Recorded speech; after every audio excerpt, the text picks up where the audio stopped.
Hey everybody, welcome back to the channel.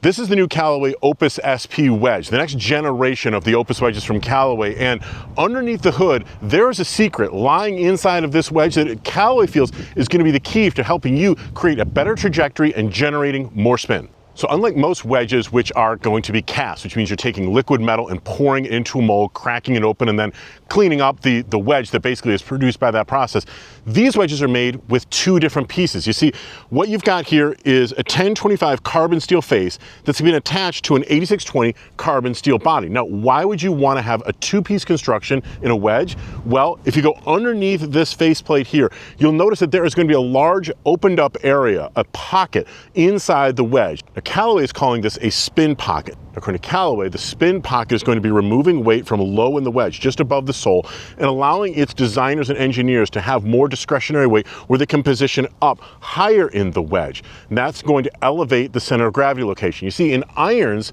and in hybrids and in fairways, when you're trying to hit the ball up as high as you can to make it a little bit easier to play, in wedges, you've already got 54, 56, 58, 60 degrees. You've got plenty of loft. The ball is going to get up in the air. Most players find it easier to control wedges when they can flight them down, creating a more piercing flight. But when you do that, oftentimes you're going to be robbing yourself of spin. You see, according to Callaway, by elevating the center of gravity location, you're going to be able to get that lower trajectory that you're looking for, but generate more spin. Callaway has also updated the face in the Opus SP wedges. Now there is Spin Gen 2.0 grooves, which basically means that the grooves are going to be packed a little bit more tightly together. And the company says that that is going to help you out, especially on longer shots that are going to be hit from the rough. There's also a new laser etching face texture. Now, we've seen this kind of thing from Callaway and many other manufacturers before, but this one is a little bit different. According to the company, the laser etching that's done in between each one of these grooves is put on before the metal plating that sort of finishes the groove. So it's not something that's burned in over the top and then is going to wear away after you play just a couple of rounds of golf. It's underneath the plating, which means it should have more durability. So you're getting the benefit not just of the grooves themselves, but also the micro grooves, which should stick around longer. They come into play much more on touch shots, on softer, slower club head speed shots, chip shots, pitch shots. It's going to get you just a little bit more spin and a little bit more friction between the golf ball and the face. Now, in terms of the look and the shape of the Opus SP, it is going to be darn near identical to the original Opus wedges, and that is by design. So Callaway put a lot of time and effort into creating a shape that its tour staff, especially Jon Rahm, really liked. And they took that shape out. The S6 stands for 6th generation. They took that out to many tour pros on the LPGA Tour, the PGA Tour, the DP World Tour. They got something that everybody really liked. Xander Schauffele, Rose Zhang, obviously the aforementioned Jon Rahm. Everybody put it into play really, really quickly and liked it. So with that much invested into the shape and the look of the wedge, Callaway didn't really feel that there was a need to make a change. The Opus SP wedges are going to be offered in a number of different sole grinds and sole configurations. So if you work with a good custom fitter, you should be able to find some wedges that are going to match the way that you swing and your approach to short game, as well as the conditions that you play most often. There are wedges that are going to have wider soles with more bounce, and those are going to be good for people who play in soft conditions where the sand tends to be fluffy, or people who tend to get a little bit steep and diggy. That big bounce, that wider sole is going to help you work your way through the turf and avoid digging. There's also going to be wedges that are going to have thinner soles and less bounce as well. So if you're somebody who plays in conditions where the turf is especially firm, link style golf courses here in the United States, if you're down in Texas or Arizona where the lies can get really tight and you want a little bit more of a thin soled wedge, if you want less bounce, if you're playing golf courses where there isn't a lot of sand in your bunkers at a lot of municipal facilities, then you're going to want to probably go with a lower bounced option, and in the Opus SP you're going to have that.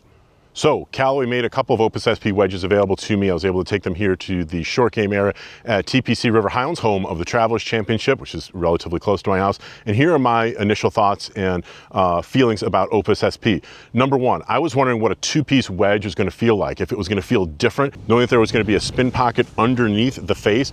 I would be really, really impressed if anybody could tell the difference between this and a solid body, either forged or cast wedge. I don't think that there is any way that you can tell any difference between the Opus SP, which is made with two pieces, and the previous generation of Opus. So to me, they feel absolutely fantastic. Very, very soft in impact.